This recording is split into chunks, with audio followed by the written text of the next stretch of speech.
Well, let's do this. Today we are taking a deep dive that really gets into the very architecture of your mind. We're looking at the revolutionary work of Daniel Kahneman. The Nobel laureate. Exactly. I mean, he basically gave us the ultimate operating manual for how we think. You really did. And that's our mission here. We're going beyond just, reading about it or Right. trying to internalize this idea that to really understand our own mistakes, our biases, we need a whole new language. A language to describe the two different ways our brain works. That's it. We need to categorize them. Right. And these two systems, they're the foundation for everything. So let's introduce the stars of the show. We call them System 1 and System 2. So System 1 is the fast one. It's intuitive, it's emotional, totally automatic. It takes zero effort, And it's always on. always running in the background. Then you have System 2. That's the slow one. Deliberate, logical, Calculating. right. And it demands real, focused effort. So if System 1 is just this engine constantly throwing out ideas and feelings, what's System 2 actually doing? Well, System 1 is where all your quick intuitions come from. It's just generating impressions, feelings, intentions all the time. System 2's job is supposed to be to check that work. Supposed to be. Exactly. Here's the twist. It's what Kahneman calls the lazy controller. It's incredibly lazy. It usually just takes the path of least resistance and approves whatever coherent story System 1 serves up, Without really checking the facts. without investing the energy to see if the story is actually right. This whole idea, this whole framework, it really grew out of an incredible partnership, Yeah. right? It started around 1969 between Kahneman and Amos Tversky. Yeah, their dynamic was just perfect. Yeah. They started out by looking at their own faulty intuitions about statistics. So they were experts. They were experts, and they realized that even they were seeing patterns that just weren't there. Their own judgment was biased. Two top statisticians realizing they have terrible intuitive feel for statistics. I mean, that's the perfect place to start, isn't it? And their personalities just clicked. Tversky was maybe the more logical, theoretical one. Kahneman brought in this intuitive side, drawing a lot of ideas from visual psychology. Okay, so let's use that angle. Let's talk about the psychology of it and how deep this automatic processing goes. It's rooted in perception, which is why the Miller-Lire optical illusion is the perfect example. Okay, paint the picture for us. You see two horizontal lines. One has arrows on the ends pointing in, the other has them pointing out, and instinctively one just looks longer than the other. Right, it absolutely does. That's System 1. It sees the difference automatically. But if I pull out a ruler, my conscious self, my System 2, knows for a fact they're the exact same length. And yet what you see doesn't change. No. Even knowing the truth, you still see one as longer. You can't just decide to see them as equal. So the only way to fight it is to just not trust what you see. You have to learn to mistrust the impression that System 1 gives you. And that is the core conflict between the two. That sounds exhausting. I mean, just constantly policing your own brain. And speaking of exhausting, we totally underestimate the physical cost of actually using that police officer, System 2. Oh, it is physically costly. Researchers actually measured this. When people were doing really hard mental math, their pupils dilated. A lot. As in, you could see the effort. You could literally see it. It's a direct physical sign of the massive energy System 2 is burning through. And when it's burning that hot, something incredible happens. Something called inattentional blindness. That's where you see the trade-off.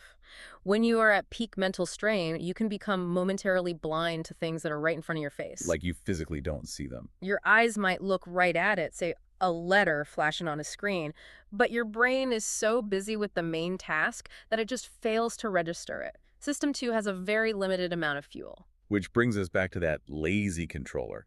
If System 2 is so powerful, why can't we just try harder and be perfectly rational all the time? Because it's just not practical. It's not how we're built. We follow what's called the law of least effort. We're wired for efficiency. Exactly. Our brains optimize for survival, not for philosophical truth. So we avoid that mental overload by just deferring to the quick, easy, low-effort suggestions that System 1 is always giving us. Okay, let's shift to the really hidden stuff. The mechanisms of System 1. Let's start with priming.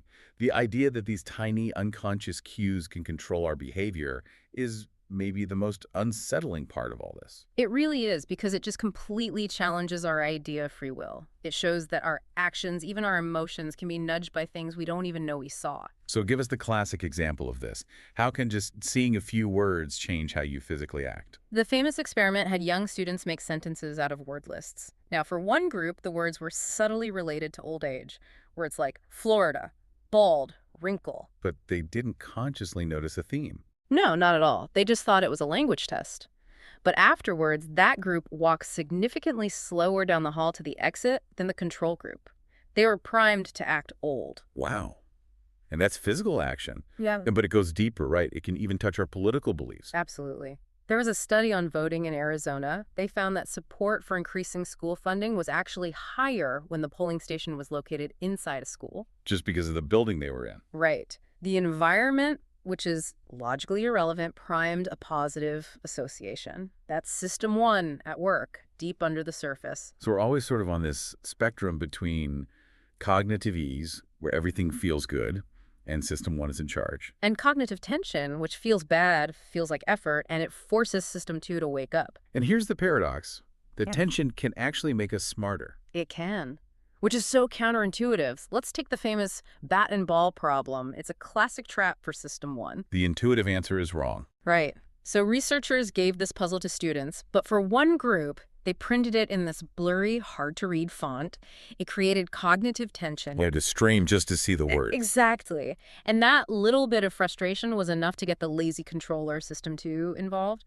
The results were just astounding. The error rate for the easy-to-read version was 90%. 90. But for the group that had to struggle with the blurry text, the error rate dropped to just 35%. That's incredible. Just making it harder made them better at it. It forced them to slow down and actually think. And that desire for things to be easy, for a clean story, brings us to what might be System 1's most dangerous shortcut. WYSIATI. What you see is all there is. This is the mechanism that just breeds overconfidence. System 1 builds the most coherent story it can, but it only uses the information that's immediately available. It doesn't ask, what am I missing? Never. It doesn't even consider that there might be missing evidence. So if the story feels complete, even if it's based on almost nothing, we become incredibly confident in it. Our confidence comes from the coherence of the story, not the quality of the evidence. That's it in a nutshell, and it leads us directly into some really predictable errors. Right. If System 1 just wants the easiest story, it's going to grab the first piece of information it sees, no matter how irrelevant. And that is the anchoring effect. Anchoring is just that. We cling to an initial value, even a totally random one, and it pulls all our later judgments toward it. How powerful can a completely random number be? Incredibly powerful. Kahneman and Tversky did this great experiment with a wheel of fortune. They asked people to estimate the percentage of African nations in the UN. Okay. But first, they spun this wheel that was rigged to land on either 10 or 65. People knew the number was random. But it still affected them. Massively. The people who saw the number 10, their average estimate was 25%. The people who saw 65, their average estimate was 45%. That's a huge difference. It's a huge psychological hurdle. System 1 grabs that anchor and just has a really hard time moving away from it. And it was this kind of work that led them to prospect theory, which just turned economics on its head. What was wrong with the old model, utility theory? Well, utility theory just assumed that value was all about absolute wealth. So gaining $1,000 should feel the same whether you started with 10,000 or a million. But that's not how it feels. It's not how we experience the world at all. Kahneman and Tversky showed that the core insight is that value is determined by gains and losses relative to a reference point. Usually, where you are right now, the status quo. Precisely. We don't judge our happiness based on our total net worth. We judge it based on whether we're moving up or down from that current point. And this leads to maybe the single most important idea in all of this, loss aversion. Yes. Loss aversion is the simple finding that the pain of losing is way stronger than the pleasure of winning. How much stronger? About twice as strong. The psychological pain of losing $100 is roughly twice as intense as the joy of gaining $100. Which explains so much, like why we have such a hard time selling things we own. The endowment effect. That's loss aversion in action. Just owning something, a coffee mug, a concert ticket, makes us value it way more than we would have paid to get it. Because giving it up feels like a loss. And that loss hurts more than the pleasure of getting the cash. The reference point has shifted. It's not about gaining money anymore. It's about losing my thing. And these biases, they hit everyone, even experts, whose whole job is supposed to be about rational judgment. Let's talk about the illusion of validity. This is such a powerful example of System 1 just steamrolling System 2, even in people with tons of training. Take military officer selectors. Okay. They know statistically that their ability to predict who will be a successful officer is only slightly better than a coin flip. The validity of their judgment is low. But when they're in an interview with one person, They feel completely certain about that person. It's the Mueller-Lyer illusion all over again. System 2 knows the stats are bad, but System 1 builds this powerful, coherent story about the individual in front of them. and that feeling of certainty just takes over. It trumps the objective facts every time. Which is why the finding that simple formulas often beat expert judgment is still so controversial. Because it feels wrong. But formulas win because they are consistent. Experts are influenced by their mood, by what happened 5 minutes ago, by that illusion of validity. In unpredictable environments, consistency is everything. It's the key to minimizing error. Is there a really clear example where a simple formula saved lives just by being consistent? The APGAR score. It's used to evaluate newborns right after birth. It's just a simple checklist, 5 variables, score them from 0 to 2. Like pulse appearance. Exactly.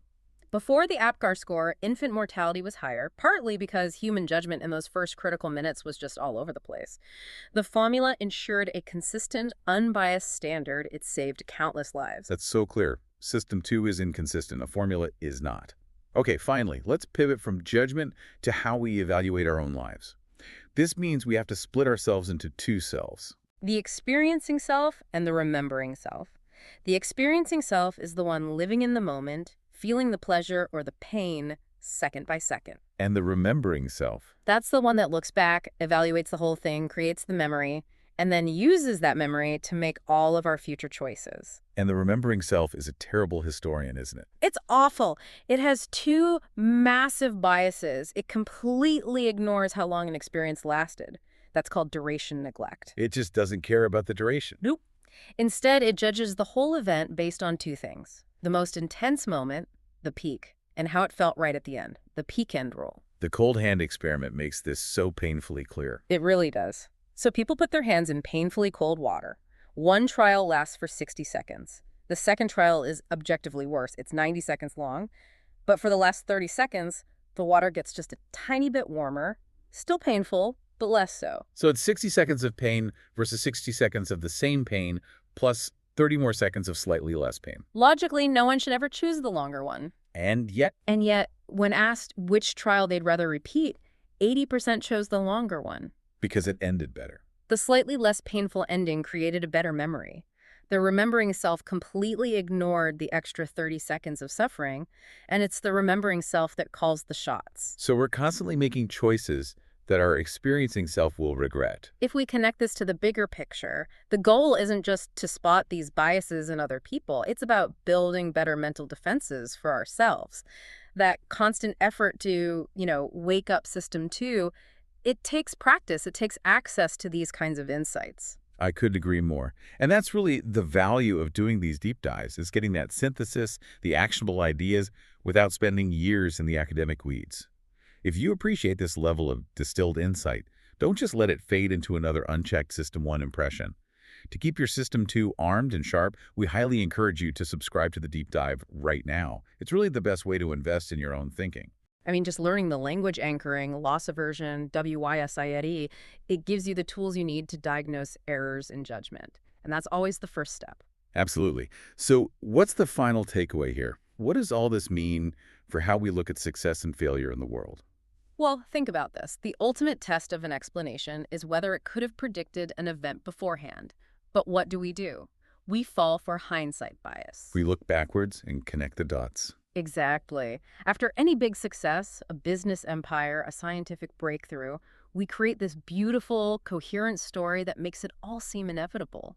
We exaggerate the role of skill and genius and almost completely ignore the massive role of just blind luck. So we make the world seem much more predictable than it actually is. And that means we're constantly learning the wrong lessons. We make it almost impossible to truly prepare for the genuine uncertainty and surprise that the future always holds. Keep thinking, keep questioning, and keep making those connections. We'll see you on the next deep dive.